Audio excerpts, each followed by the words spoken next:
Éphésiens 4, nous sommes au verset 9. L'Écriture dit: Or, que signifie qu'il est monté, sinon qu'il est aussi descendu?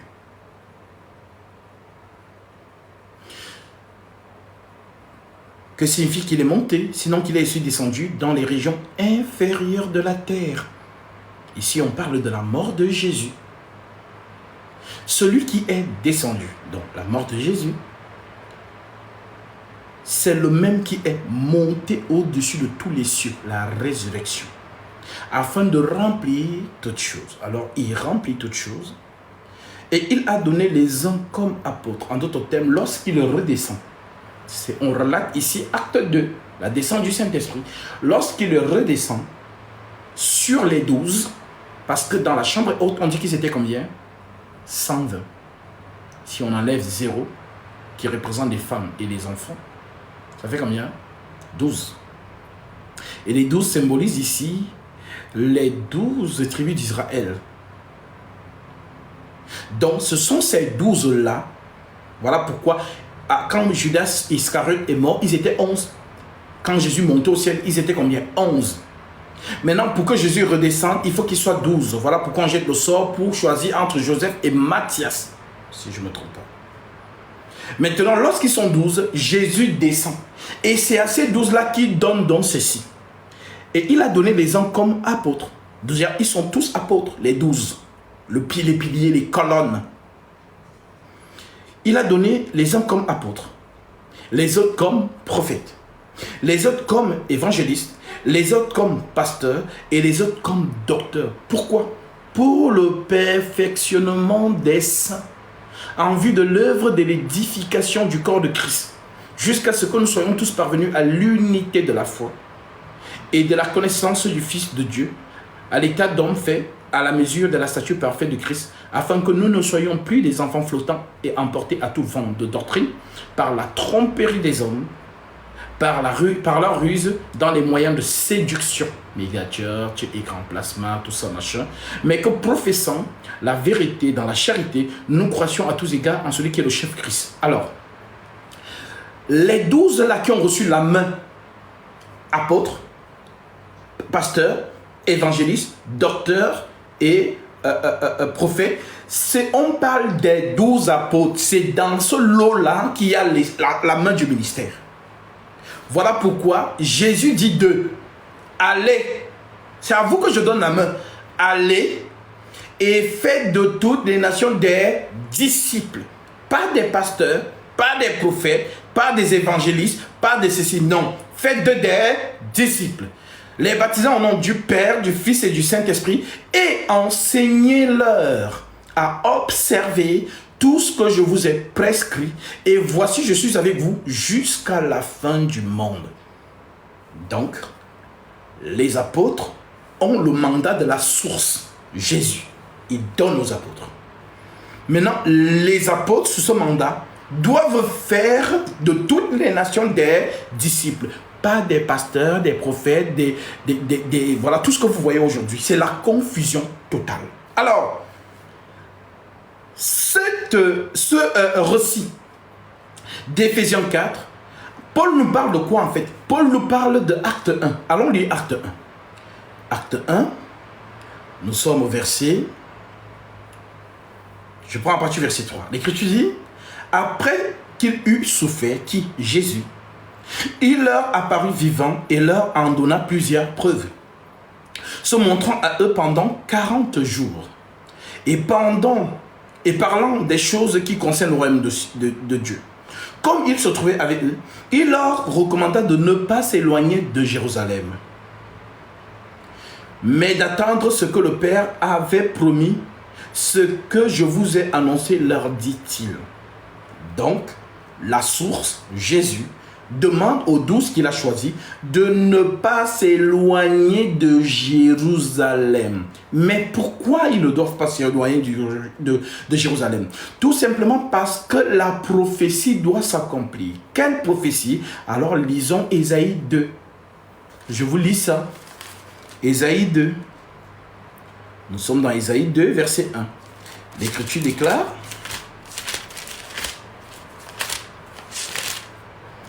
Ésaïe 2, verset 1. L'Écriture dit,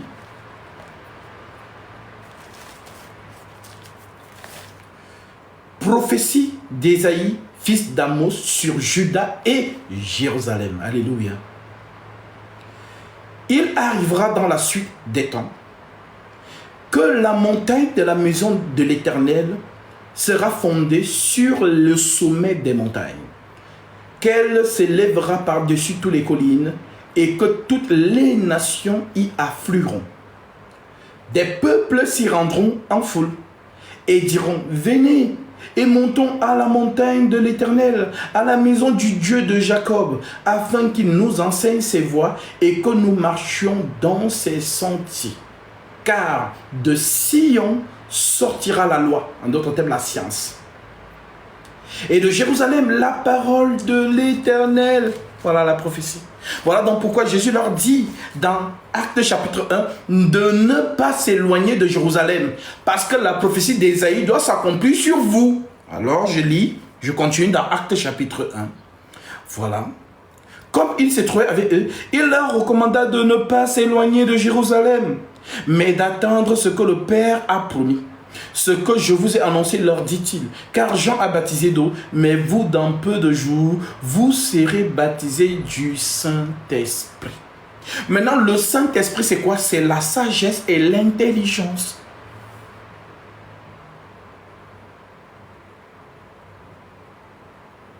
Quand on dit sagesse, au lieu de dire Saint-Esprit, tu peux dire sagesse.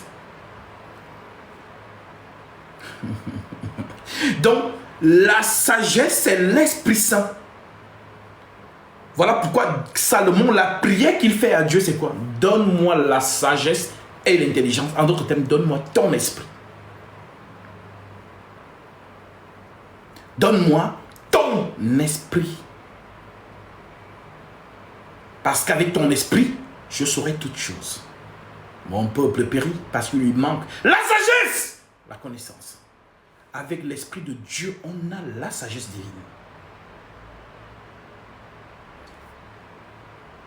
Car Jean a baptisé d'eau, mais vous, dans peu de jours, vous serez baptisés du Saint-Esprit. Alors les apôtres réunis lui demandaient, Seigneur, est-ce en ce temps-là que tu rétabliras le royaume d'Israël? Et il leur répondit, ce n'est pas à vous de connaître les temps et les moments que le Père a fixés de sa propre autorité. Mais vous recevrez une puissance, le Saint-Esprit, survenant sur vous. Et vous serez mes témoins à Jérusalem, dans toute la Judée, dans la Samarie et jusqu'aux extrémités de la terre. Voyez-vous? Donc, tant que la sagesse n'est pas là, vous ne pouvez pas être mes témoins. Alors, attendez la sagesse. À ce moment, lorsque vous serez revêtus de ma sagesse, vous serez à ce moment-là mes témoins.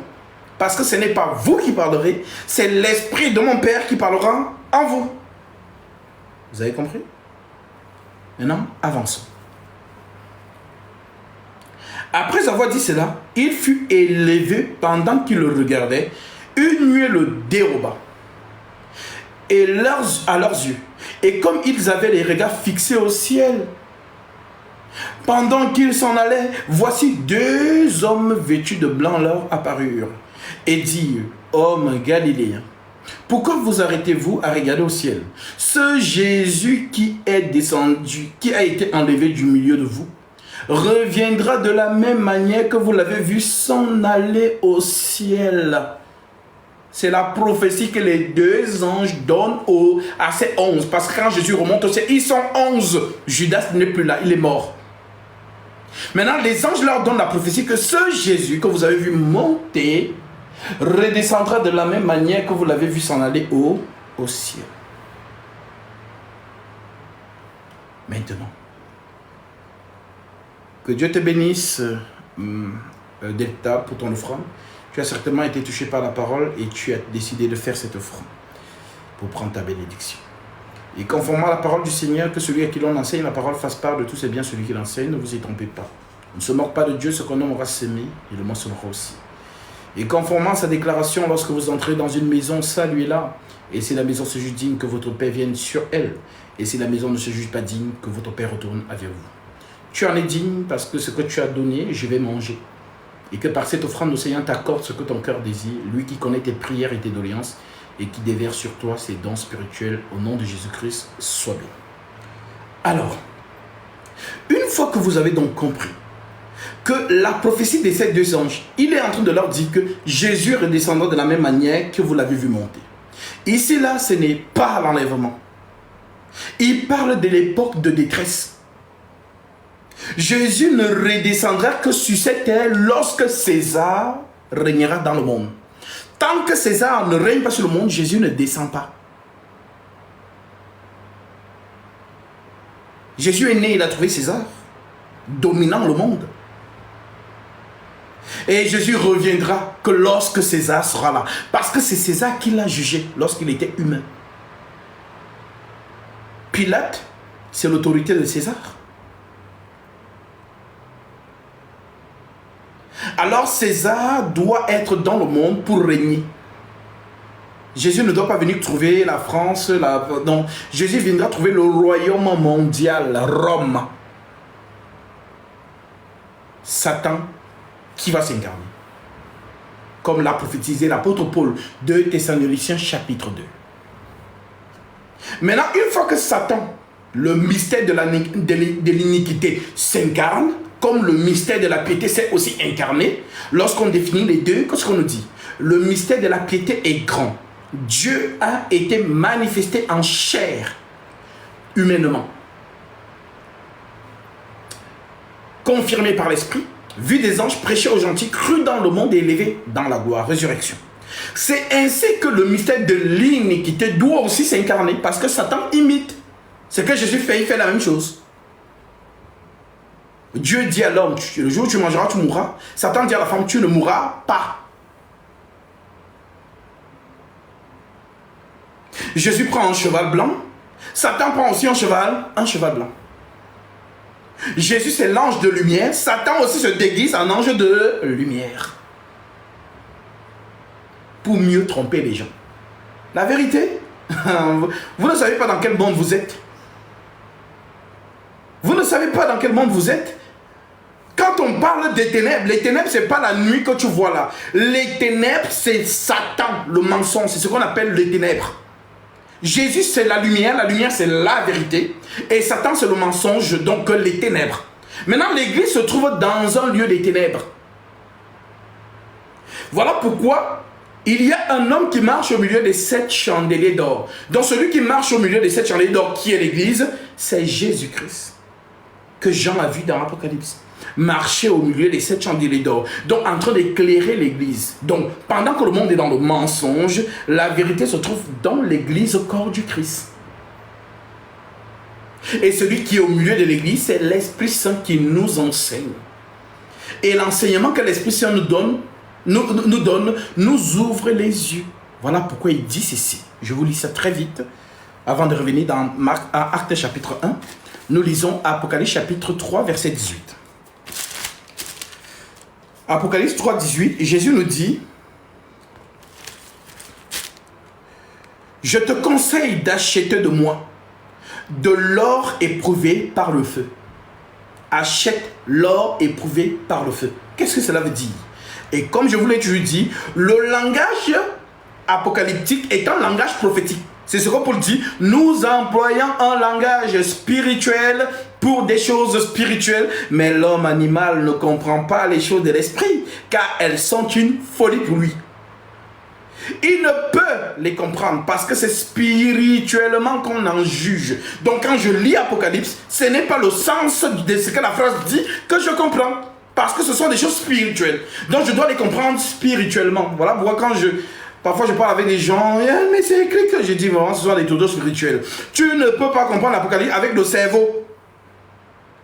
L'Apocalypse c'est un livre spirituel. C'est un livre codé. Alors, quand Jésus dit donc, achète de moi de l'or éprouvé par le feu. Ça veut dire donc quoi? acheter l'or et jette ça dans le feu. Tu vas voir que tu es auto-spirituel. Un peu comme quand Jésus dit, si quelqu'un a la foi et il dit à cette montagne, lève-toi d'ici et jette-toi à la mer. La montagne va s'élever et va se jeter à la mer. Je vous assure qu'il y a des gens qui sont partis devant des montagnes. Montagne, j'ai la foi. Lève-toi d'ici. Est-ce que la montagne est partie? Non. C'est parce que c'est toi qui n'as pas compris la métaphore de Jésus. La montagne, en fait, dont il te parle, c'est la faiblesse. C'est ton addiction qu'il appelle montagne. La masturbation, ça peut être une montagne pour les uns. Le vol, ça peut être une montagne pour les uns. La colère, ça peut être une montagne pour les autres. Voilà pourquoi par la foi, nous faisons tomber des montagnes. Il faut bien comprendre les métaphores de Jésus. Hein. On dit, durant tout son pèlerinage sur la terre, il n'a pas ouvert sa bouche en parabole. Il n'a pas ouvert sa bouche clairement. Il parlait qu'en parabole. Parce que celui qui parle clairement, c'est l'esprit. Donc si vous écoutez les discours de Jésus, vous êtes mal barré. Il donne des paraboles pour que l'Esprit Saint vienne vous donner la pensée de la parabole. Alors pourquoi nous avons besoin de l'intelligence. S'il n'y a pas d'intelligence, nous sommes des dodos spirituels. Alors, achète de moi de l'or. Il dit, je te conseille d'acheter de moi de l'or éprouvé par le feu. C'est quoi l'or éprouvé par le feu? L'or déjà, c'est la divinité. L'or. Voilà pourquoi le bois, l'arche de l'alliance, était recouvert d'or. Mais c'était du bois. Un bois enduit d'or. Donc l'or représente quoi? La divinité. L'esprit.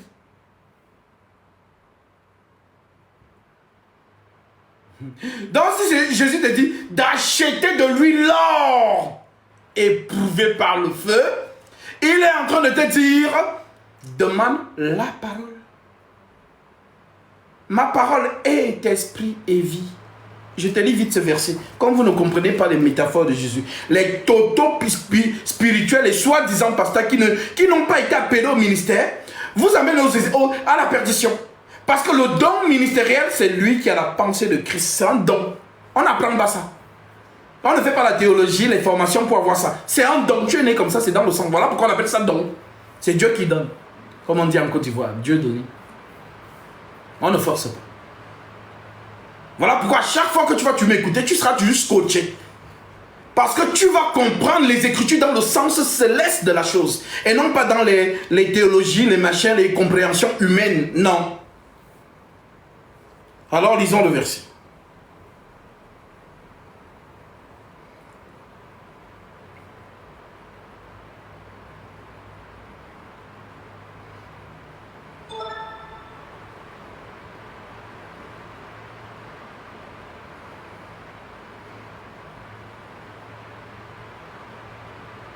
Nous sommes dans le livre de Jean, chapitre 6, verset 63.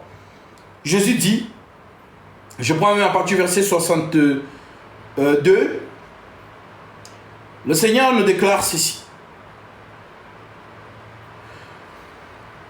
Plusieurs des disciples, après l'avoir entendu, dirent, cette parole est dure. Qui peut l'écouter?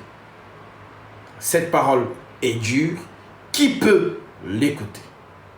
Jésus sachant en lui-même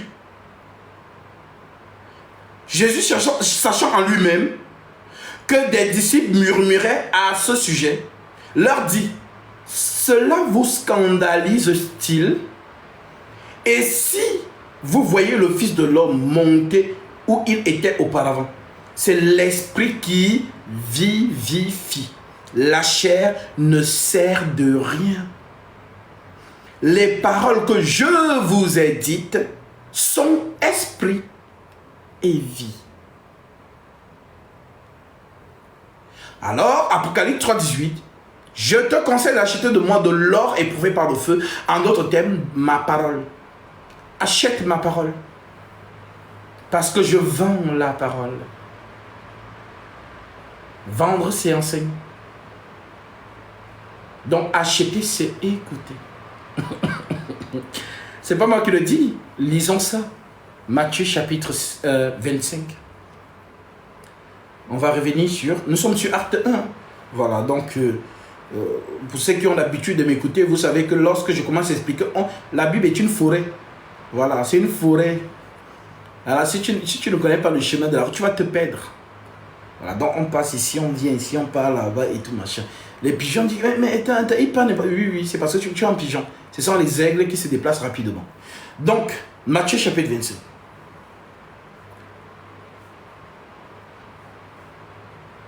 Matthieu 25, nous sommes au verset, je prends à partir du verset 1. Alors le royaume des cieux sera semblable à 10 vierges, ayant pris leurs lampes, allèrent à la rencontre de l'époux. 5 d'entre elles étaient folles et 5 sages. Les folles, en prenant leurs lampes, ne prirent point d'huile avec elles. Donc l'huile ici, la parole. Les folles, en prenant leurs lampes, ne prirent point d'huile avec elles. Mais les sages prirent avec leurs lampes de l'huile dans des vases. Comme l'époux tardait, toutes s'assoupirent et s'endormirent. Au milieu de la nuit, on cria, voici l'époux allait en sa rencontre. Alors toutes ces vierges se réveillèrent et préparèrent leurs lampes. Les folles dirent aux sages, donnez-nous de votre huile, car nos lampes s'éteignent. Les sages répondirent, non, il n'y en aura pas assez pour nous et pour vous. Allez plutôt chez ceux qui en vendent. Ceux qui vendent de l'huile, ça veut dire ceux qui enseignent la parole. Donc quand Jésus dit ici dans Apocalypse chapitre 3, 18, achète de moi de l'or éprouvé par le feu, demande-moi la parole. Ma parole, c'est de l'or éprouvé par le feu. Ça veut dire que c'est la parole authentique que si je jette dans le feu, elle reste pure. Mais si toi tu prends une fausse bague et que tu dis que c'est de l'or, ok, attends d'abord. Nous allons faire fondre ça pour voir si c'est de l'or. On jette dans le feu. Si c'est la tôle, ça va brûler. Mais si c'est de l'or, ça va rester intact.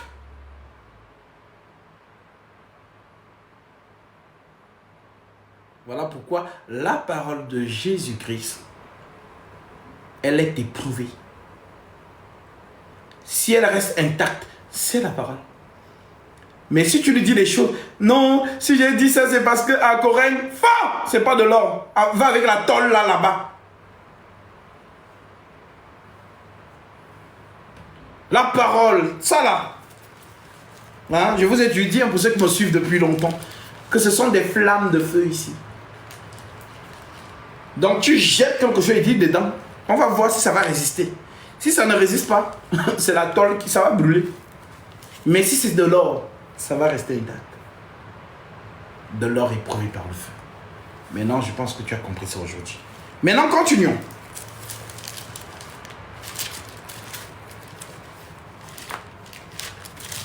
Toujours dans Apocalypse chapitre 3, verset 18.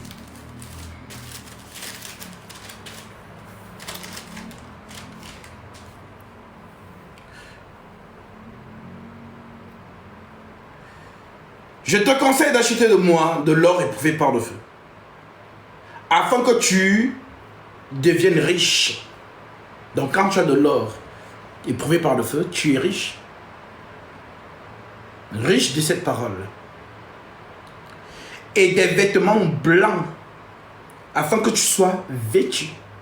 Les vêtements blancs ici, c'est quoi? C'est l'esprit. Tu me diras, mais Gasby, comment ça, les vêtements blancs, c'est l'esprit, je ne comprends plus rien. Alors, je te prendrai Zacharie, chapitre 3. Alors, lisons Zacharie pour toi.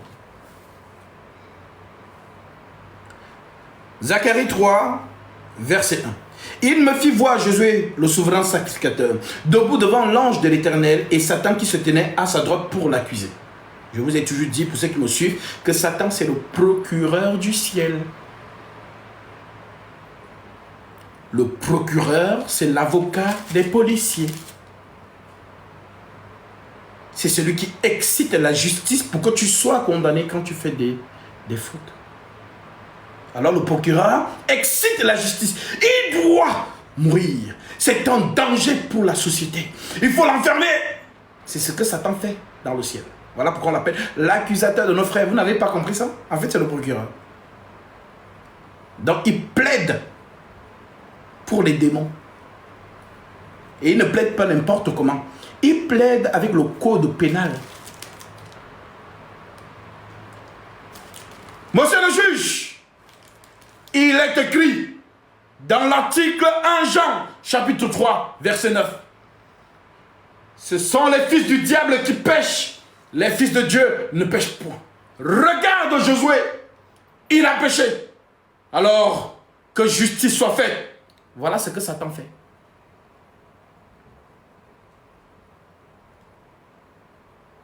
Voilà donc pourquoi ton avocat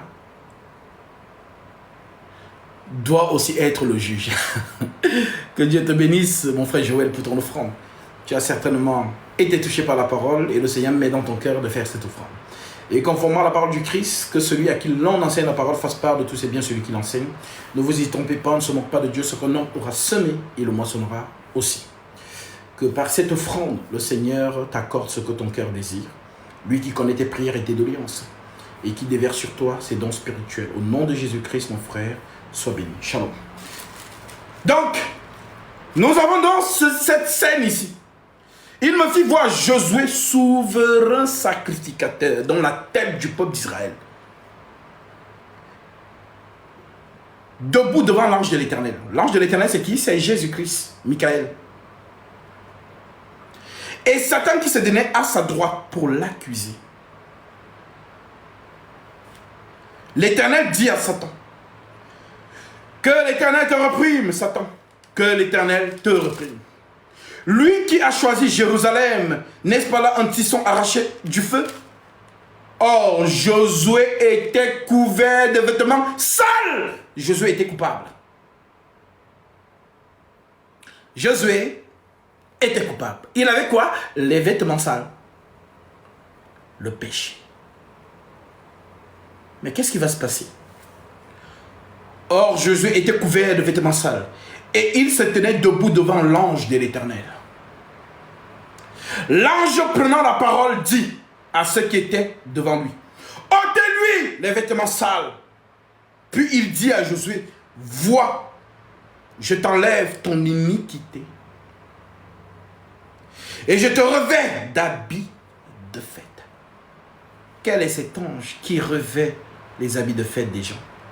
Achète de moi de vêtements blancs. Jésus! Ah non, le Seigneur est trop fort.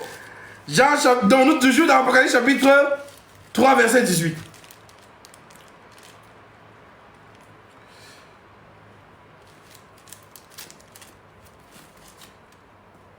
Alors, nous continuons.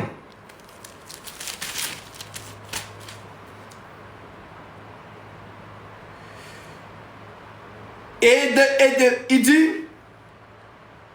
je te conseille d'acheter de moi de l'or éprouvé par le feu, ça on a compris, afin que tu deviennes riche, et des vêtements blancs, afin que tu sois vêtu, et que la honte de ta nudité ne paraisse point, et un collier pour oindre tes yeux, afin que tu vois. C'est là où nous devons en venir. Un collier pour oindre tes yeux, afin que tu vois. Maintenant, c'est quoi le collier? Est-ce que tu as le collier dans les yeux? Est-ce que tu vois? Non, tu ne vois pas. Tu ne peux pas voir. Parce que si tu vois, à ce moment, tu vois Satan dans tous ses manigances, dans tous ses pièges. Mais tant que tu n'as pas le collier dans les yeux, tu es monsieur et madame tout le monde. Tu ne vois pas Satan. Dans cette société, il faut identifier Satan. Sinon, tu ne peux pas le voir. Ce n'est que quand tu as le collier dans les yeux que tu sors de Babylone. Mais tant que tu n'as pas le collier dans les yeux, tu ne peux pas sortir de Babylone. Parce que tu ne vois pas. Tu es aveugle.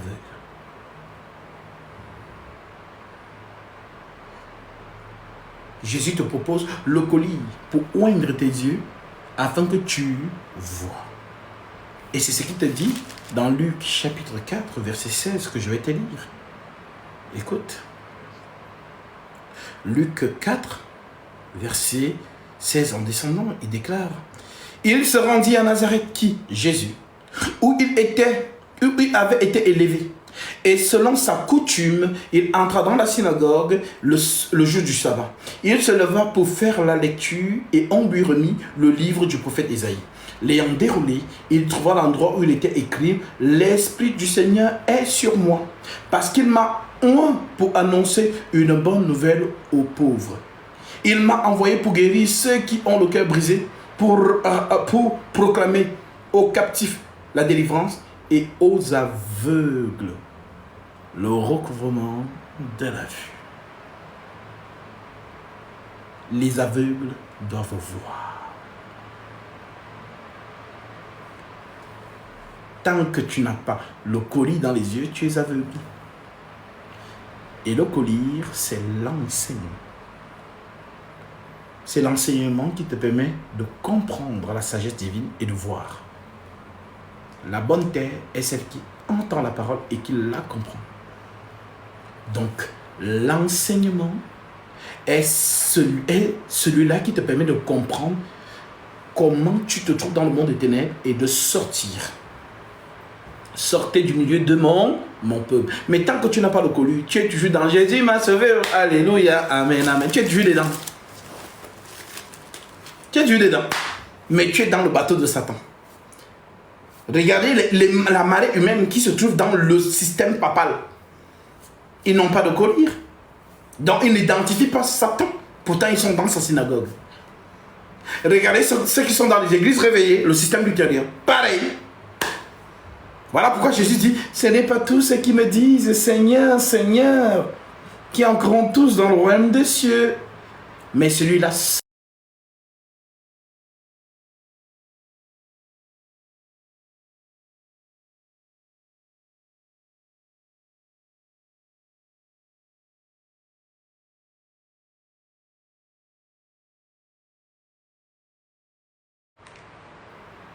Matthieu 7.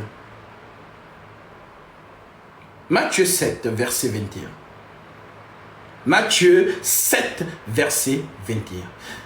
Ce n'est pas tous ceux qui me disent Seigneur, Seigneur, qui entreront tous dans le royaume des cieux. Mais regardez le monde. Tout le monde dit Seigneur, Seigneur. Catholique dit Seigneur, Seigneur. Adventiste dit Seigneur, Seigneur. Protestant dit Seigneur, Seigneur. Orthodoxe dit Seigneur, Seigneur. Branhamiste, il dit Seigneur, Seigneur. Kimbangis, Seigneur, Seigneur. Protestant, Seigneur, Seigneur. Évangélique, Seigneur, Seigneur. Tous disent Seigneur, Seigneur. Mais est-ce qu'ils entreront dans le royaume des cieux? Non. Car le Père nous dit: ce n'est pas tous ceux qui me disent Seigneur, Seigneur, qui entreront tous dans le royaume des cieux, mais celui-là seul, qui fait la volonté de mon Père qui est dans les cieux.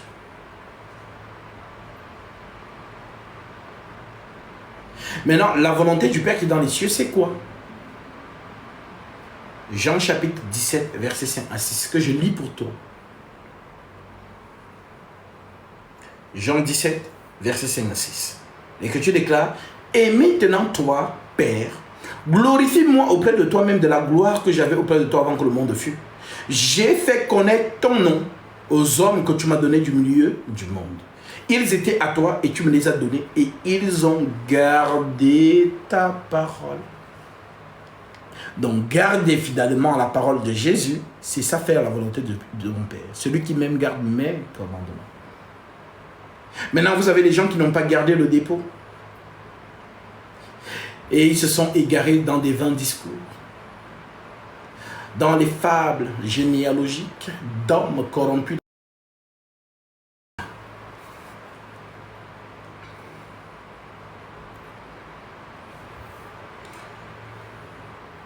Car Jean a baptisé d'eau, mais vous, dans peu de jours, vous serez baptisés du Saint-Esprit. Alors les apôtres réunis lui demandaient, Seigneur, est-ce en ce temps-là que tu rétabliras le royaume d'Israël? Et il leur répondit, ce n'est pas à vous de connaître les temps et les moments que le Père a fixés de sa propre autorité, mais vous recevrez une puissance, le Saint-Esprit survenant sur vous, et vous serez mes témoins à Jérusalem, dans toute la Judée, dans la Samarie et jusqu'aux extrémités de la terre. Après avoir dit cela, il fut élevé pendant qu'ils le regardaient, une nuée le déroba à leurs yeux. Et comme ils avaient les regards fixés vers le ciel pendant qu'ils s'en allaient, voici 2 hommes vêtus de blanc leur apparurent et dirent, hommes galiléens, pourquoi vous arrêtez-vous à regarder au ciel? C'est ce Jésus que vous avez vu, qui a été élevé du ciel du milieu de vous, reviendra de la même manière que vous l'avez vu s'en aller. Alors ils retournèrent à Jérusalem. Écoutez bien. De la montagne appelée des Oliviers, qui est près de Jérusalem, à la distance d'un chemin de sabbat. Quand ils furent arrivés, ils montèrent dans la chambre haute où ils se tenaient d'ordinaire. C'était Pierre, Jean, Jacques, André, Philippe, Thomas, Barthélemy, Matthieu, Jacques, fils d'Alphée, Simon le Zélote et Jude, fils de Jacques. Donc 11 apôtres. Tous d'un commun accord persévéraient dans la prière avec les femmes et Marie, mère de Jésus. Ils ne priaient pas Marie, ils priaient Jésus. Voilà pourquoi nous n'avons jamais reçu de lettre qui nous dit de vénérer Marie ou de faire des prières vers elle pour qu'elle prie pour nous. Ça n'existe pas. Ce sont les démons. Voilà ce que je vous dis. Les gens qui n'ont pas la colère sont en train d'adorer Satan sans le savoir. Parce que Jésus, en montant au ciel, n'a donné aucune recommandation que, bon, quand vous voulez me demander quelque chose, voilà, Marie, priez, elle va me prier, comme ça je vais vous répondre. Maintenant, eux, ils viennent vous dire plus tard que non, il faut prier Marie les litanies. Diabolique! Si vous n'avez pas encore compris ça, c'est votre problème. Vous n'avez pas le collier dans les yeux. Je prêche pour les enfants de Dieu, afin que la vérité perce leur esprit. Car l'Écriture dit ceci. Je vais lire ça.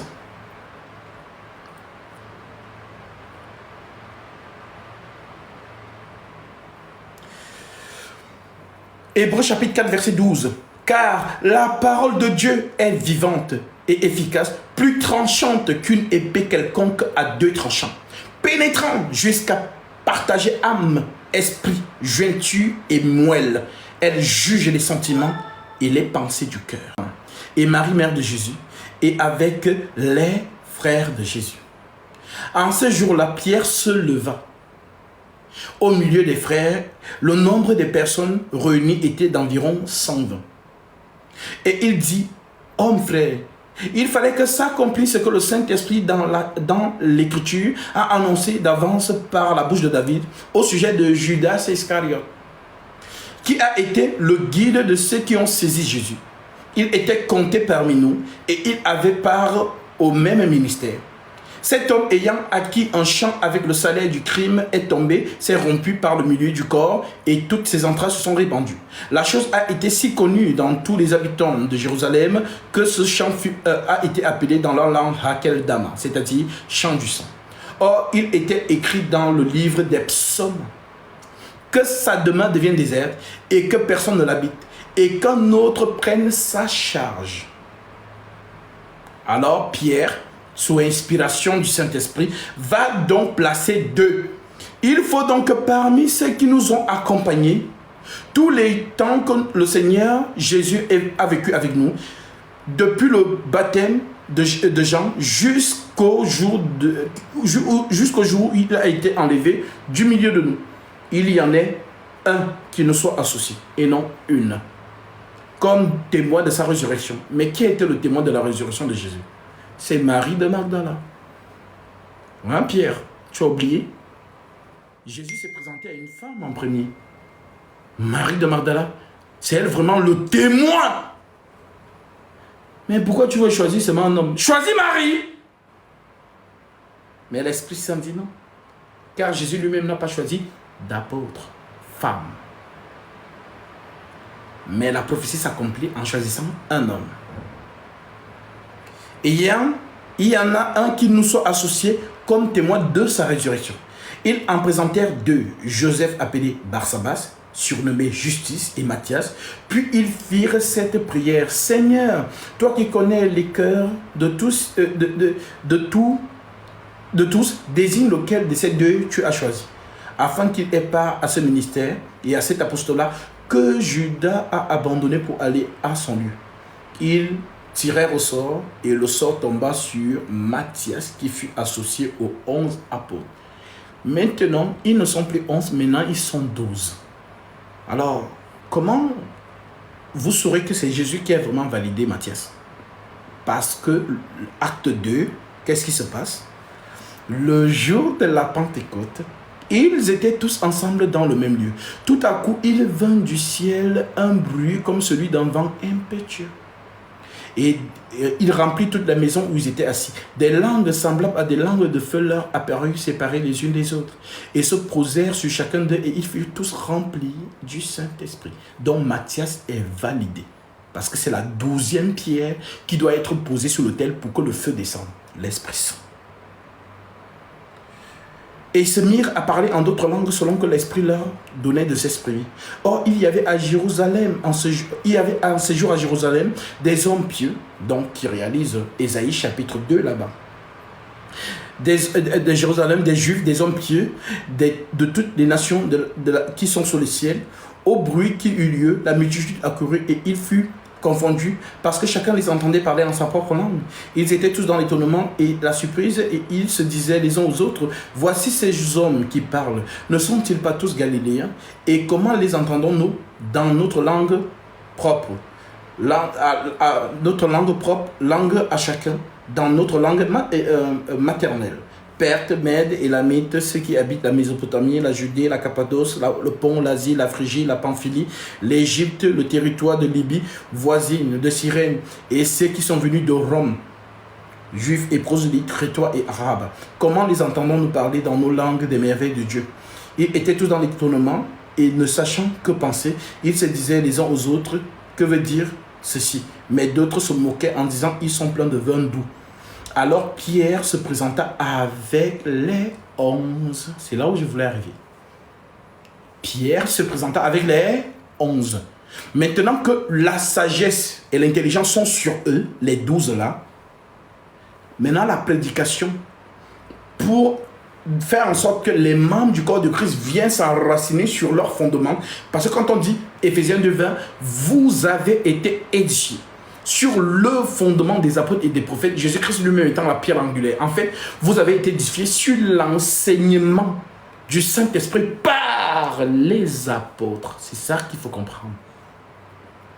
Alors, ce sont les 12 là donc ce qui est le feu qui est descendu là, c'est lui, pasteur, prophète, évangéliste, docteur et apôtre. Donc, ce sont les 12 qui reçoivent le mandat. Ça n'a rien à voir avec les gens d'aujourd'hui. Tu es qui? Je suis pasteur tel. On ne te connaît pas. Tu es qui? Je suis l'apôtre tel. On ne te connaît pas. Tu es un menteur. Les apôtres, les pasteurs, les évangélistes, les docteurs et les prophètes, ils sont en train de dormir. Ils ont déjà travaillé. Ils ont posé le fondement. Ils ne sont plus là. Maintenant, nous, membres du corps de Christ, venons nous poser sur le fondement qu'ils ont posé. Voilà comment il faut comprendre les choses. Alors, Paul écrit une lettre. Lisons cette lettre. Tite, chapitre 1. Verset 5. Je te laisse en Crète afin que tu mettes en ordre ce qui reste à régler. Et que selon mes enseignements, mes instructions, tu établisses des anciens dans chaque ville. Pas des pasteurs, pas des prophètes, pas des évangélistes.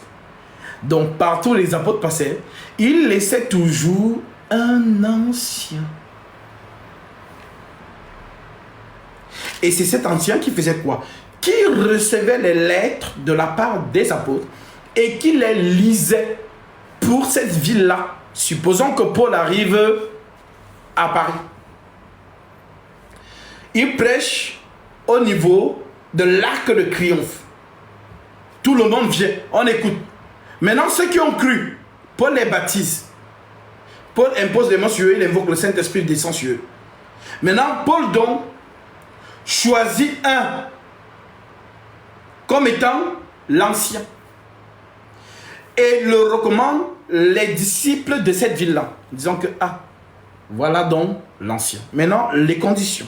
Il dit, s'il s'y trouve, verset 6, s'il s'y trouve quelques hommes irréprochables, mari d'une seule femme, ayant des enfants fidèles, qui ne soient ni accusés de débauche, ni rebelles, car il faut que l'évêque, donc l'ancien, soit irréprochable, comme un économe de Dieu, qu'il ne soit ni arrogant, ni colère, ni adonné au vin, ni violent, ni porté à un gain déshonnête, mais qu'il soit hospitalier, ami des gens de bien, modéré, juste, saint, tempérant, attaché à la vraie parole, attaché à la vraie parole, telle qu'elle a été enseignée. Donc, si moi, Gatsby, je suis ancien, ce que j'ai reçu des apôtres, je vous le redonne. Je n'ajoute rien. Il dit, mes frères et sœurs, nous avons reçu une lettre de la part des apôtres. Asseyez-vous. On s'assoit. Peu importe où c'est. C'est dans un champ, on va s'asseoir. C'est dans une maison, on s'assoit. On n'a pas besoin d'écran, plasma, non. Ça, c'est le folklore de Satan. Tout ça, oui, vous asseyez bien. Ventilateur, climatiseur, voilà. Écran, plasma, chorale à gauche, instrument à droite. Donc, tu vois vraiment le docteur, tu dis, c'est ici l'église. Oui, tu es dans le bateau qui t'amène à la perdition, sans escale. Voilà. Donc, lorsque je reçois dans la lettre, je lis la lettre. Je finis de la lire et toute l'assemblée dit Amen. Voilà ce qu'était le rôle des anciens. L'ancien n'improvisait pas. L'ancien répétait textuellement la lettre qu'il a reçue. Il lit en fait, il lit juste. Et cette ville demeure maintenant dans ce qu'on appelle la communion fraternelle. Être ensemble avec les saints. Il est doux et agréable aux frères de demeurer ensemble. C'est là où Dieu envoie la bénédiction. Donc le fait qu'on se retrouve peut-être dans un parc et tout, on est là ensemble entre frères et Christ. La communion fraternelle. Si on se retrouve pour dire que nous allons prier ensemble, comme le recommande Acte chapitre 2, verset 42. Je vais vous lire ça. Acte 2, 42. L'Écriture dit,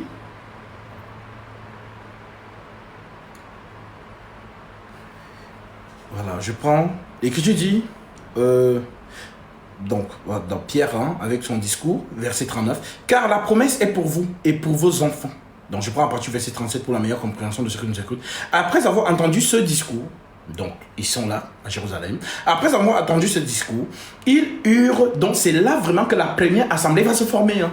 Écoutez très bien. La descente du Saint-Esprit, c'est ça qui marque le début de l'Église. Avant que le Saint-Esprit ne soit sur terre, on ne parle pas de l'Église. C'est quand le Saint-Esprit descend, il faut donc que le Saint-Esprit parle. Et ce que le Saint-Esprit va dire, c'est ça qu'on appelle le fondement sur lequel vous devez venir vous poser. Alors, le Saint-Esprit descend. Acte 13, après avoir entendu ce discours, ils eurent le cœur vivement touché. Et ils dirent à Pierre et aux autres apôtres, hommes frères, que ferons-nous? En d'autres termes, nous avons vraiment été touchés par ce que vous avez dit là. Maintenant, qu'est-ce qu'on doit faire? Alors le Saint-Esprit, à travers Pierre, déclare ceci. Repentez-vous, donc croyez. Et que chacun de vous soit baptisé au nom de Jésus-Christ. C'est là où le Saint-Esprit confirme que le nom du Père, c'est le Seigneur Jésus-Christ. Voilà pourquoi tous les apôtres, sans exception, ont baptisé en ce nom-là, au nom de Jésus. Donc si tu as reçu le baptême au nom du Père, tu es dans le manioc. Voilà. C'est là, la parabole t'a brûlé. Voilà, la parabole t'a brûlé. Voilà. Repentez-vous et que chacun de vous soit baptisé au nom de Jésus-Christ pour le pardon de vos péchés et vous recevrez le don du Saint-Esprit. car la promesse est pour vous et pour vos enfants, et pour tous ceux qui sont au loin, en aussi grand nombre que le Seigneur notre Dieu les appellera. Et par plusieurs autres paroles, il les conjurait et les exhortait, disant, sauvez-vous de cette génération perverse. Ceux qui acceptèrent sa parole furent baptisés. Et en ce jour-là, le nombre des disciples s'augmenta d'environ 3000 âmes. Pas 3000 hommes, 3000 âmes. Parce que Jésus sauve les âmes. Donc vous qui êtes dans les méga churches, les stades de France, là, ce sont les hommes, c'est la population. Mais Jésus connaît les âmes qu'il a sauvées. Ceux qui acceptaient sa parole furent baptisés, et en ce jour-là, le nombre des disciples s'augmenta d'environ 3000 âmes. Ils persévéraient dans l'enseignement des apôtres. Donc les disciples persévéraient dans l'enseignement des apôtres. Dans la communion fraternelle, de vivre ensemble. Dans la fraction du pain. La Sainte Seine. Et voilà, manger aussi. Et dans les prières. 4. Persévérer dans l'enseignement des apôtres. Je dis bien l'enseignement des apôtres. Pas l'enseignement de Gatsby. L'enseignement des apôtres. La fraction du pain. La communion fraternelle. Et les prières. Lorsqu'on voulait tuer Pierre, acte 12, toute l'assemblée était en prière, en train d'implorer le Seigneur de sauver Pierre de ce malheur-là. Tu veux une référence? Je te la donne. On va lire. Acte chapitre 12. Voilà. Je prends directement le verset 5. Prenons le verset 1 pour la meilleure compréhension. Vers le même temps, le roi Hérode se mit à maltraiter quelques membres de l'église et il fit mourir par l'épée Jacques. Donc Jacques meurt, frère de Jean. Voyant que cela était agréable aux Juifs, il fit encore arrêter Pierre. Donc Pierre aussi va être exécuté. C'était pendant les jours des pains sans levain. Après l'avoir saisi et jeté en prison, il le mit sous la garde de 4 escouades et 4 soldats chacun, avec l'intention de le faire comparaître devant le peuple après la Pâque. Donc dès que la Pâque part, ça sera au tour de Pierre d'être décapité. Pierre donc était gardé dans la prison et l'église ne cessait d'adresser pour lui des prières à Dieu. La prière des justes est d'une grande efficacité. La nuit qui précédait le jour où Hérode allait le faire comparaître, Pierre, lié de 2 chaînes, dormait entre 2 soldats. Et les sentinelles devant la porte gardaient la prison. Et voici un ange du Seigneur survint, dont la prière de l'église porte ses fruits. Un ange du Seigneur survint et une lumière brilla dans la prison. L'ange réveilla Pierre en le frappant au côté et en disant « Lève-toi promptement ». Les chaînes tombèrent de ses mains et l'ange lui dit « Mets ta ceinture et tes sandales ». Et il fit ainsi. L'ange lui dit encore « Enveloppe-toi de ton manteau et suis-moi ». Pierre sortit et le suivit, ne sachant pas que ce qui se faisait par l'ange furiel. Il s'imagina avoir une vision. Lorsqu'ils eurent passé la première garde, puis la seconde, il arriva à la porte de fer qui menait à la ville et qui s'ouvrit devant elle, d'elle-même devant eux. Ils sortirent et s'avancèrent dans une rue. Aussitôt l'ange quitta Pierre. Revenu en lui-même, Pierre se dit: je vois maintenant d'une manière certaine que le Seigneur a envoyé son ange afin qu'il me délivrât de la main d'Hérode et de tout ce que le peuple juif attendait. Après avoir réfléchi, il se dirigea vers la maison de Marie, mère de Jean, surnommée Marc, où beaucoup de personnes étaient réunies pour prier. Dans la maison de Marie. De Marc. Pas dans les méga churches. Les apôtres ont toujours prié dans les maisons. Si vous voulez la plénitude de tout cela, lisez Romains chapitre 16. Dans les maisons. Communion fraternelle. Maintenant, vos choses d'église réveillées là, c'est un but lucratif. C'est un business. Un gros business. Voilà pourquoi eux, ils volent en jet privé, vous êtes là. Lui, donc vous voyez que c'est comme vous les dîmes, parce que c'est pour les dîmes qui font tout ça. Hein. Vous amassez, plus il y a du monde, plus il y a la dîme. Et il commence à vous faire le show. Comme franchement, que Dieu lui fasse grâce. Hein. Parce que c'est quelqu'un qui amène la majorité à la perdition. Je vous montre. Voilà, je vous fais écouter ça comme ça. On est toujours dans l'esprit.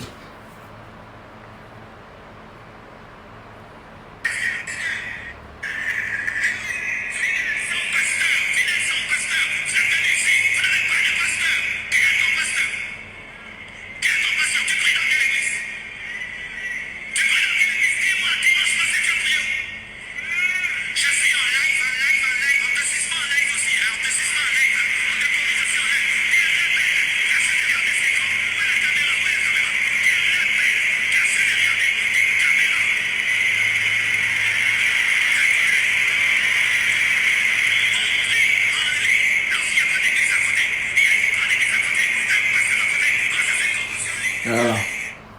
Il n'a encore rien vu. Les enfants de Dieu vont dévaliser toutes ces choses-là. Ils vont sortir de là. C'est parce qu'ils voient que les gens sont en train de déserter ces ruses. Alors ils sont inquiets. Oui. Je vais vous enseigner sur TikTok. Pour que les enfants de Dieu qui sont encore retenus captifs dans ces prisons-là sortent. Et ce n'est pas moi qui vous fais sortir, c'est Jésus qui vous connaît, qui vous ramène à nous. Parce que ce n'est pas le eunuque éthiopien qui est allé de lui-même vers Philippe. C'est l'esprit qui a dit à Philippe, va vers tel endroit.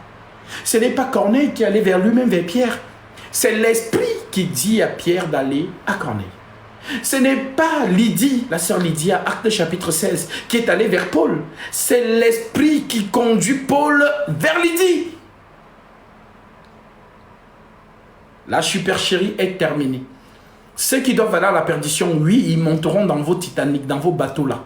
Vous allez aller avec eux à la perdition. Car la prophétie doit s'accomplir. Large est la porte, spacieux est le chemin qui mène à la perdition. Il y en a beaucoup qui entrent par là. Et elle doit s'accomplir. Donc vous n'allez que séduire que ceux qui doivent être séduits pour la perdition. Mais les élus, aussi longtemps qu'ils pourront être avec vous par ignorance, un jour, ils vont entendre la vérité et ils vont sortir du milieu de vous. Voilà pourquoi ça commence et vous êtes dans la panique. Vous êtes dans la panique parce qu'ils ne sont plus sous votre autorité. Ou vous êtes là en train de... Je reçois de ces témoignages, mes frères et sœurs, où tu as des sœurs qui m'appellent, qui me font comprendre que, Gatsby, vraiment, donc, il dit que non, il m'impose la couverture du Père spirituel. Je dois être dans sa couverture, sinon les démons vont avoir raison de moi et les gens ont peur. Ce sont des voleurs, des ouvriers trompeurs déguisés en ministres de justice, des vases de démons. Marcelo Tounassi, Ivan Castano, Mohamed Sanogo, Joël Tatou, Alain Tsenge, Raoul Wafo, Moïse Mbiye, Atoms, Joss Meyer, Ellen White, Gospiel, Wilfried Zawi et toute cette panoplie des faux hommes de Dieu des États-Unis. J'arrive là-bas. Voilà. Même si mon anglais n'est pas british, il y aura un traducteur. Les enfants de Dieu vont se réveiller. Tous ces faux hommes de Dieu, ces faux prophètes-là, votre règne est fini. Même la papauté à un moment donné s'est refroidie. Les enfants de Dieu, les vrais, qui cherchent vraiment la vérité, vont sortir du milieu de vous. Vous n'êtes pas les premiers à les retenir captifs. Je vais vous montrer un comme vous. Lisons Actes chapitre 13.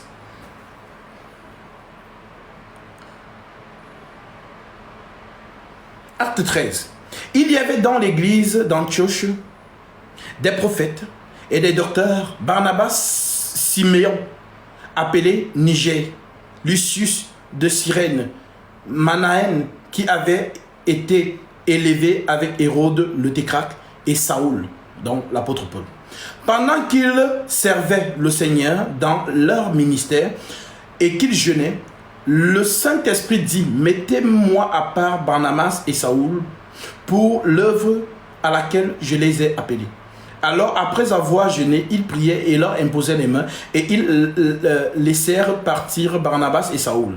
Envoyés par le Saint-Esprit, descendirent à Cilicie. Et de là, ils s'embarquèrent pour l'île de Chypre. Arrivés à Salamine, ils annoncèrent la parole de Dieu. Dans les synagogues des Juifs, ils avaient Jean pour aide, dont Marc. Ayant ensuite traversé toute l'île jusqu'à Paphos, ils trouvèrent un certain magicien, faux prophète. Ils sont pleins là, sur TikTok. Ce sont des magiciens, des devins, mais qui prennent l'étoffe de prophète. Parce que c'est ça l'amalgame avec les faux disciples d'aujourd'hui.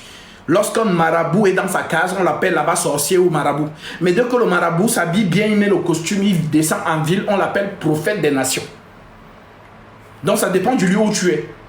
Voilà. Donc si tu es au village, dans ta case, on t'appelle marabout.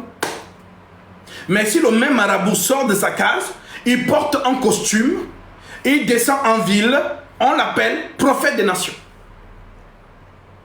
Des gens qui utilisent des coris dans le silence. Lorsque vous venez, comment tu t'appelles? Oui, donnez-lui la fiche, elle va remplir. Qui sont nouveaux? Les nouveaux ici sont où? On prend, on écrit le nom et tout, on donne. La nuit, il prend ça, il jette des coris. Il lit ta vie. Dimanche, est-ce que je peux prophétiser, prophétiser? Est-ce que je peux prophétiser? Et vous êtes là, wow, toto spirituel, vraiment. La supercherie, vraiment en direct. Ce n'est pas nouveau. Ça a toujours été. Ayant ensuite traversé toute l'île jusqu'à Paphos, il trouvait un certain magicien, faux prophète, juif nommé Bar-Jésus, qui était avec le préconsul Sergio Paulus. Donc Sergio Paulus, le préconsul, veut comprendre la parole. Homme intelligent, ce dernier fit appel à Barnabas et à Saoul et manifesta le désir d'entendre la parole de Dieu. Mais Élymas, le magicien, car c'est ce que signifie son nom, leur faisait opposition. C'est ce qui se passe aujourd'hui. Donc, vous tous qui êtes en faux profil là, Marcelo et tous ces gens-là, parce que je sais que vous me suivez en faux profil, voilà pourquoi vous adaptez vos messages.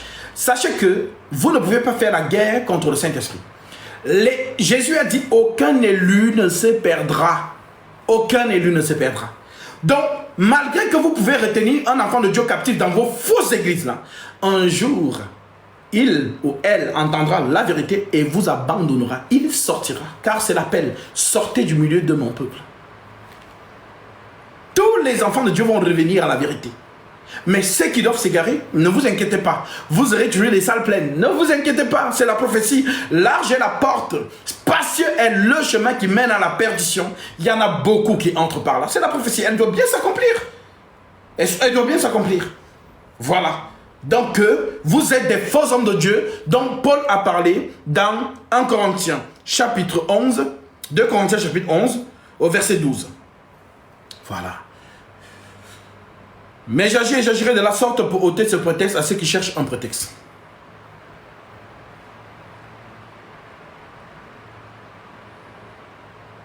À ceux qui cherchent un prétexte. Car ces hommes-là, ce sont des faux apôtres. Des ouvriers trompeurs. Déguisés en apôtres de Christ. Et cela n'est pas étonnant puisque Satan lui-même se déguise en ange de lumière. Il n'est donc pas étrange que ces ministres aussi se déguisent en ministres de justice. Vous êtes déguisés en ministre de justice, mais vous ne l'êtes pas. Je répète, 2 Corinthiens chapitre 11, verset 12. Mais j'agis et j'agirai de la sorte pour ôter ce prétexte à ceux qui cherchent un prétexte, afin qu'ils soient trouvés tels que nous dans les choses dont ils se glorifient. Ces hommes-là, ce sont des faux apôtres, des ouvriers trompeurs, déguisés en apôtres de Christ. Et cela n'est pas étonnant, puisque Satan lui-même se déguise en ange de lumière. Il n'est donc pas étrange que ces ministres se déguisent en ministres de justice. leur fin sera selon leurs œuvres. Donc, vous prenez l'apparence de la piété pour faire croire que vous êtes des hommes de Dieu. Vous ne l'êtes pas. Voilà pourquoi dans tous vos discours ne tournent qu'autour des choses de la terre. Les conseils, comment se marier, comment faire ceci, comment être une bonne femme pour son mari, comment ce ne sont que les choses qui tournent autour de la terre. Vous n'êtes pas différent des soi-disant coachs en séduction, coach en marketing. Il y a toutes sortes de coachs sur les réseaux sociaux. C'est un phénomène qui vient des États-Unis. C'est là-bas que c'est né. Donc vous avez juste adapté ça ici, là-bas en Afrique, au Congo, pour ceux qui vous suivent. Et les gens pensent que vous êtes des hommes de Dieu. Vous n'êtes pas les hommes de Dieu. Il n'y a que ceux qui doivent aller à la perdition qui vont vous suivre. Comme ceux qui suivent la papauté. C'est comme ça qu'ils suivent aussi le système luthérien. Mais les vrais enfants de Jésus-Christ, ils reviendront tous à l'enseignement des apôtres. Tout simplement. Voilà. Donc, sachez-le.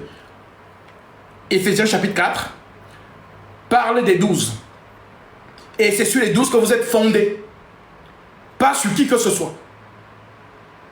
Que ceux qui ont les oreilles pour entendre, entendent. Que ceux qui sont dans les émotions, les sensations, les états d'âme, c'est votre problème. Voilà. Il faut bien que la prophétie s'accomplisse. Viendra un temps où les hommes abandonneront la saine doctrine. Mais, ayant la démangeaison d'entendre les choses agréables, ils se donneront une foule de docteurs, selon leurs propres désirs, détourneront l'oreille de la vérité et se tourneront vers des fables. C'est ça. 2 Timothée, chapitre 4, verset 3. Que ceux qui ont les oreilles pour entendre. Je prends vos questions.